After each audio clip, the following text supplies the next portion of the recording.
নমস্কার, আমি সুকৃতি দান। আশা করি আমরা সবাই ভালো আছেন। আমরা সবাই দেখছেন অ্যাস্ট্রো সলিউশন। আজকে আমি আলোচনা করব যে আপনার জন্মছকে এই গ্রহটি আপনার সার্বিক ভাগ্য কিন্তু পরিবর্তন করে দিতে পারে।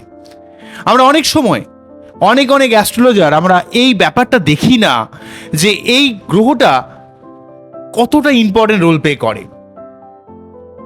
আমাদের বার্থ চার্ট দেখতে গেলে জেনারেলিভাবে আমি অনেকবার বলেছি যে লগ্ন, পঞ্চম, নবম এই ব্যাপারগুলোকে অত্যন্ত গুরুত্বপূর্ণভাবে দেখতে হয় এবং এই পতিগুলো অত্যন্ত ইম্পর্টেন্ট।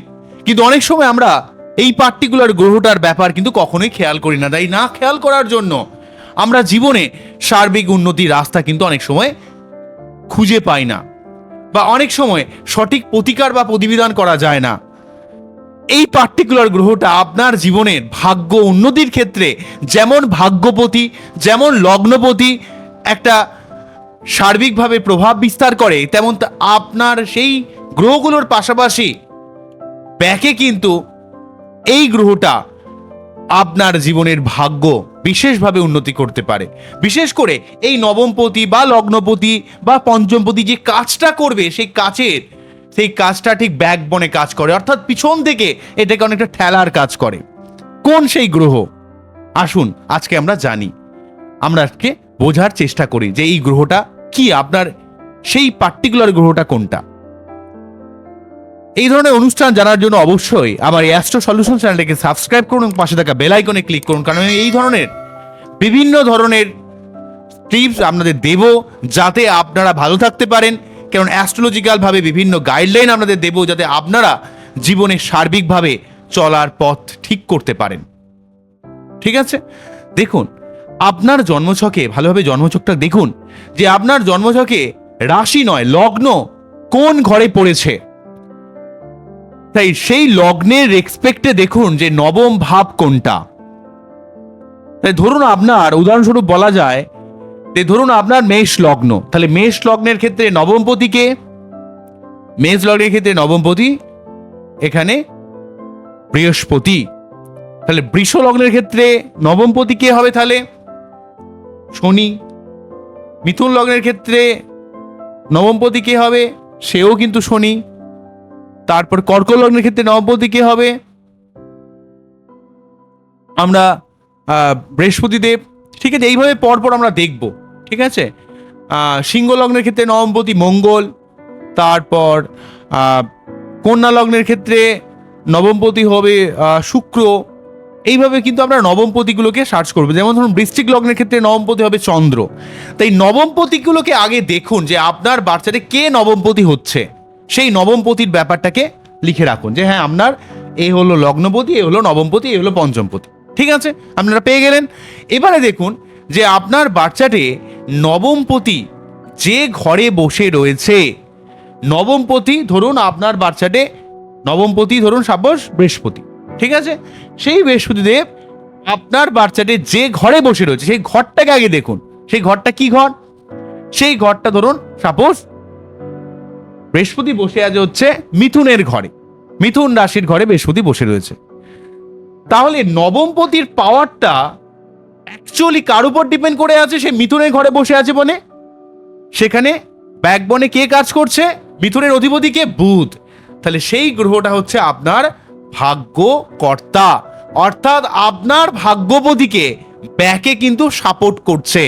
তাই আপনার জন্মছকে আপনি সেই পার্টিকুলার গ্রহটার যদি প্রতিকার প্রতিবিধান করেন তাহলে ভাগ্যপতি আপনার আরো ভালোভাবে কাজ করতে পারবে এবং আপনি জীবনে অনেক দিক থেকে অনেক উন্নতি পাবেন।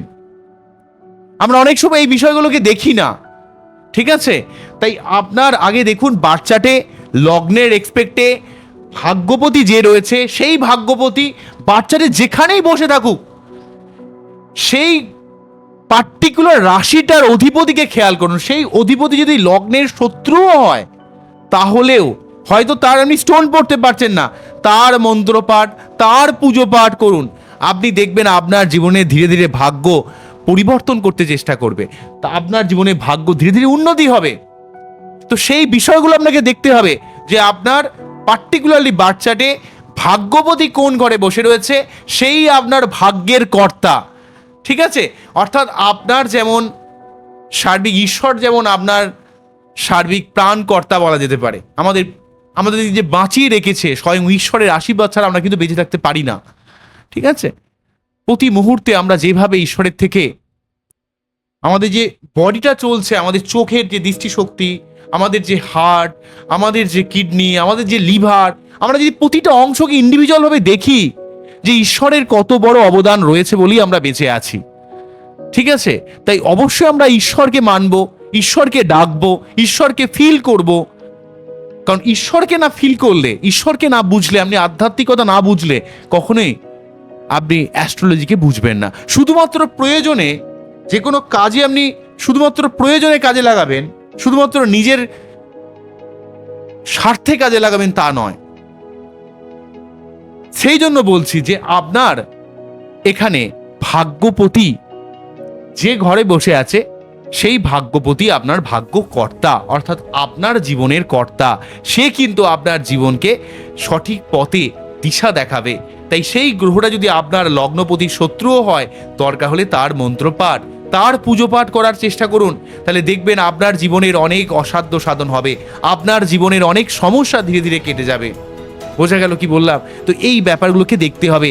বাচ্চাদের অনেক সূক্ষ্ম বিষয় রয়েছে, যেমন আপনার লগ্ন কত ডিগ্রিতে বসে রয়েছে তার উপরও কিন্তু আমাদের অনেক ক্ষেত্রে দেখতে হয়।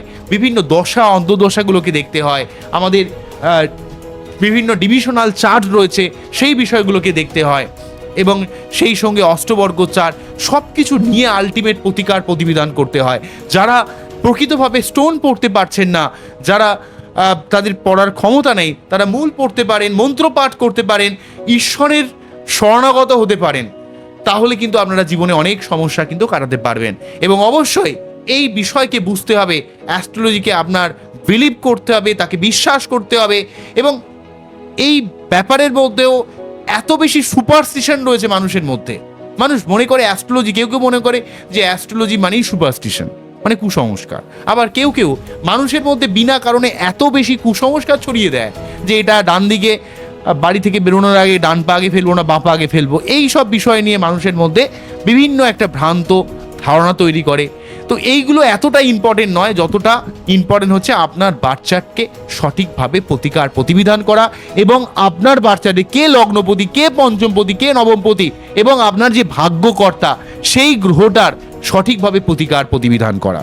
তাহলে আপনি জীবনে অনেক দিক থেকে অনেক ভালো থাকতে পারবেন, আপনার জীবনে অনেক দিক থেকে একটা শুভত্বের ঘটনা কিন্তু ঘটতে পারে। তাই আপনার আজকে দেখুন যে আপনার ভাগ্যকর্তা কে বাচ্চাটে, সেই গ্রহটার পুজো পাঠ মন্ত্রপাঠ যদি করেন, তাহলে দেখবেন সেই গ্রহটা আপনার জীবনে সার্বিক একটা উন্নতি ঘটানোর চেষ্টা করবে। বোঝা গেল কি বললাম? তো আজকে এখানেই থামছি, আবারও দেখা হবে নতুন কোনো ভিডিও নিয়ে। আপনারা খুব ভালো থাকুন, অ্যাস্ট্রো সলিউশন দেখতে থাকুন। নমস্কার, থ্যাংক ইউ।